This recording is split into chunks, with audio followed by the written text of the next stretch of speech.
Salut amis parieurs, c'est Josiane du blog expert en paris-sportif.com. Dans cette vidéo, nous allons voir comment bien analyser un prono sur le tennis. Donc j'ai fait précédemment une vidéo sur le football, donc maintenant on va voir les paramètres qu'il faut prendre en compte pour analyser un pronostic sur le tennis. Mais d'abord je t'invite à t'abonner à la chaîne YouTube afin de recevoir les dernières vidéos.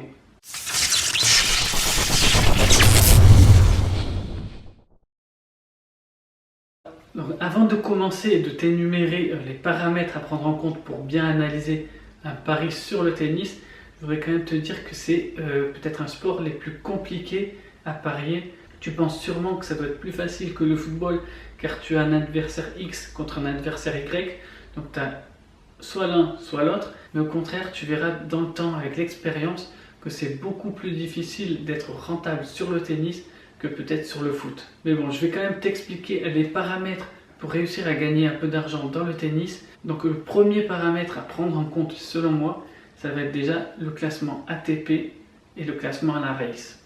Donc le classement à ATP, c'est le classement total, de points. Et le classement à la race, ça va être depuis le début de saison. Donc c'est très important de faire la différence entre ces deux-là. Vaut mieux prendre en compte, selon moi, le classement à la race plutôt que le classement à l'ATP. Le classement à la race va me démontrer si le joueur est en forme ou pas. Donc voilà, premier truc à prendre en compte, le classement ATP et le classement à la race. Le deuxième paramètre à prendre en compte, c'est la surface dans laquelle se joue la rencontre. S'il joue sur terre battue, s'il joue sur dur, s'il joue sur gazon, s'il joue sur indoor, voilà, tous ces paramètres, ça c'est très important à prendre en compte. Le troisième paramètre à prendre en compte, ça va être peut-être l'état de forme. Très important de voir si la personne est plutôt sur une pente ascendante ou alors sur une pente descendante. Si un joueur a 5 victoires, 6 victoires, 7 victoires consécutives, elle sera beaucoup plus en confiance qu'une personne qui va être sur 10 défaites d'affilée. Quatrième paramètre à prendre en compte, ça va être tout simplement les confrontations. Donc, tu vas prendre un adversaire X contre un adversaire Y, tu vas regarder leur confrontation. Alors tu vas regarder les confrontations sur la surface dans laquelle se joue le match. Non pas toutes les surfaces, tu vas surtout prendre en compte des confrontations sur la surface dans laquelle se joue le match. Donc voilà, ça c'est très important à prendre en compte. Par exemple, Federer contre Berdych.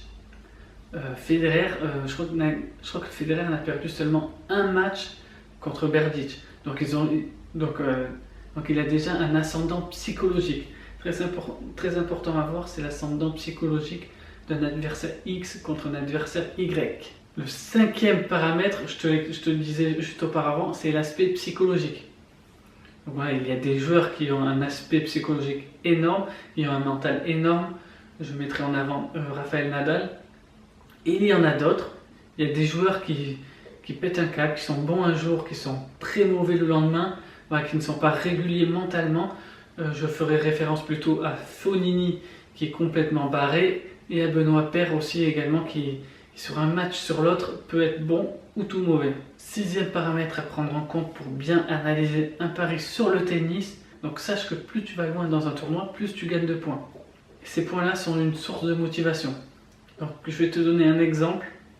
Si par exemple Nadal a perdu au premier tour de Wimbledon, si l'année suivante il gagne, il passe le premier tour, il augmentera son nombre de points, mais il augmentera également au classement ATP. Donc, grâce à ces points engrangés, tu vas gagner peut-être une place au classement ATP, et ça c'est pas négligeable. Et plus tu es haut dans le classement ATP, plus tu vas être tête de série, et plus tu vas être mis en avant par les organisateurs de tournois, au niveau tout simplement des tirages, au niveau tout simplement des tours à jouer. Donc quand tu es tête de série, tu es exonéré de tours qualificatifs. Donc ça c'est tout bénef. Les points lors des tournois sont très importants pour les joueurs. Donc ça il faut prendre en compte pour nous parieurs. Voilà, j'espère que j'ai été clair avec ces 6 paramètres. Et si tu as aimé la vidéo, mets un like, ça fait toujours plaisir. N'oublie pas de partager la vidéo au plus grand nombre. Sinon moi j'ai un cadeau pour toi, c'est une vidéo de bienvenue qui s'intitule 3 méthodes pour être gagnant dans les paris sportifs, où dedans je t'explique comment je suis passé de 300 € à 3900 € en l'espace de 3 mois. Et dis-moi en commentaire si tu es d'accord avec les 6 paramètres ou si peut-être j'en ai oublié un, n'hésite pas à me le dire dans les commentaires. Et moi je file analyser quelques paris, je Je te dis à bientôt et surtout n'oublie pas, parions ensemble, gagnons ensemble.